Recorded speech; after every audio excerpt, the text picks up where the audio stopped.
پورا قرآن بھرا پڑا ہے، بار بار کہا جا رہا ہے متقی لوگوں کو قرآن صحیح رہنمائی کرتا ہے، ہدایت کا ذریعہ بنتا ہے۔ جو عبادت بھی انسان کرتا ہے اس کا نتیجہ تقویٰ بتایا جاتا ہے، اس سے آپ کو تقویٰ حاصل ہوگا۔ جیسے ہم روزہ پہ غور کر لیں، حج پہ غور کر لیں، نماز پہ غور کر لیں، ہر عبادت کا نتیجہ کیا بتایا جا رہا ہے؟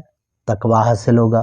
قرآن پاک میں جگہ جگہ پہ یہی بات بار بار مختلف انداز سے سمجھائی جا رہی ہے۔ سورہ یونس کے اندر دیکھیں، اللہ فرماتے ہیں الذین آمنوا وکانوا یتقون، اللہ کے دوست وہ ہیں جو ایمان لائے اور تقویٰ اختیار کیے رہے۔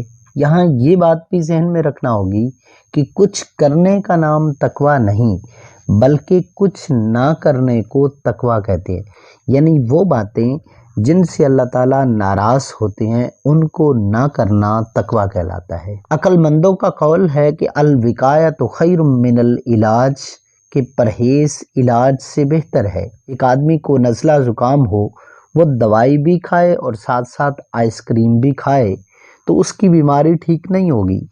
ڈاکٹر کہیں گے پہلے پرہیز کرو تب دوائی فائدہ دے گی۔ لہذا ہم اپنے جسم کو گناہوں سے بچائیں، اللہ رب العزت کی نافرمانی نہ کریں، نہ ہی حقوق اللہ میں کوتاہی کریں، نہ ہی حقوق العباد میں، بلکہ ہماری کوشش یہ ہو کہ ہم کسی کا حق نہ دبائیں۔ آگے بڑھنے سے پہلے ہماری اس ویڈیو کو لائک کر دیجئے۔ اس طرح کی مفید ویڈیوز کو مسلسل سننے کے لیے آپ ہماری ٹیم کا حصہ چینل کو سبسکرائب کر کے بن سکتے ہیں۔ اپنی رائے کا اظہار کمنٹ سیکشن میں کر سکتے ہیں۔ اس ویڈیو کو صدقہ جاریہ سمجھ کر دوستوں کے ساتھ شیئر کر لیں۔ کامیاب زندگی، پرسکون زندگی کی اس نئی ویڈیو میں اگلی بات جو سمجھنے کی ہے، بھائی بہنوں کا اگر میراث میں معمولی حصہ بھی باقی ہو تو اس کو بھی ہم پورا جس کے حصہ میں جتنا آتا ہو ادا کر دیں۔ انشاءاللہ تعالی اس طرح پریشانیاں دور ہوں گی، نہ ہی کوئی جن تنگ کرے گا، نہ ہی کوئی جادو نقصان پہنچا سکے گا، وغیرہ وغیرہ۔ ہم اللہ تعالیٰ کی رضا کے لیے گناہوں کو چھوڑنے کا پختہ ارادہ کر لیں، انشاءاللہ تعالی بہت جلد خود کو ان گناہوں سے آزاد پائیں گے۔ یقین نہ آئے تو آپ چند دنوں تک میری ان بتائی ہوئی باتوں پر عمل کر کے دیکھیں۔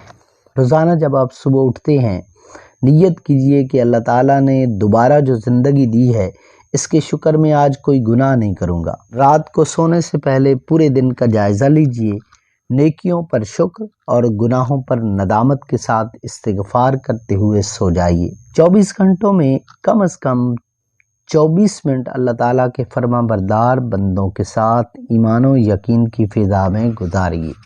اچھا، ایک چیز اور بھی آپ نے اپنے عادت میں شامل کرنی ہے، وہ کیا ہے؟ بڑی کام کی بات بتانے لگا ہوں آپ کو، اس سے دنوں کے میں آپ اپنے اندر تبدیلی محسوس کریں گے۔ توجہ کیجئے گا، اپنے آپ کو شکر کا عادی بنانا ہے۔ کیسے بنائیں گے؟ صبح سے شام تک سینکڑوں کام ایسے ہوتے ہیں جو آدمی کی مرضی کے موافق ہوتے ہیں۔ جیسے صبح آنکھ کھلی، صحت بالکل ٹھیک ہے تو کہہ دیا الحمدللہ، گھر والوں کو دیکھا کہ وہ بھی سب تندرست ہیں، چپکے سے کہہ دیا الحمدللہ، نماز کو گئے، جماعت مل گئی تو کہہ دیا الحمدللہ، کام پر جانے لگے، خطرہ ہے کہ دیر نہ ہو جائے مگر صحیح وقت پر پہنچ گئے تو کہہ دیا الحمدللہ، بس میں چڑھ گئے تو معلوم نہیں سیٹ ملے یا نہ ملے، سیٹ مل گئی تو کہہ دیا الحمدللہ، کام سے واپس آنے پر اہل خانہ کو حشاش بشاش دیکھا، صحت مند دیکھا، محفوظ دیکھا تو کہہ دیا الحمدللہ، گرمی میں ٹھنڈی ہوا کا جھونکا آیا تو کہہ دیا الحمدللہ۔ جس بات سے بھی دل کو خوشی حاصل ہو اس پر اللہ تعالیٰ کا شکر دل اور زبان سے کرنے کی عادت ڈالی۔ اس میں نہ وقت لگتا ہے، نہ مال خرچ ہوتا ہے، لیکن ایک زبردست فائدہ حاصل ہوتا ہے کہ جب انسان ہر وقت شکر ادا کرے گا تو گناہ کرتے ہوئے شرمائے گا کہ صبح سے شام تک جس کا شکر کرتا رہا ہوں اب اس کی نافرمانی کیسے کروں۔ چنانچہ یہ بھی اس عمل کی برکت ہے کہ شکر گزار آدمی سے گناہ بہت کم سرزد ہوتے ہیں۔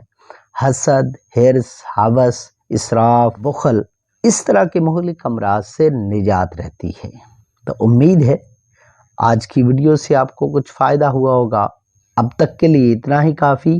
اپنی نمازوں کا خیال رکھیے گا، اپنی دنیا بنانے کے ساتھ ساتھ آخرت کی فکر ضرور کیجیے گا۔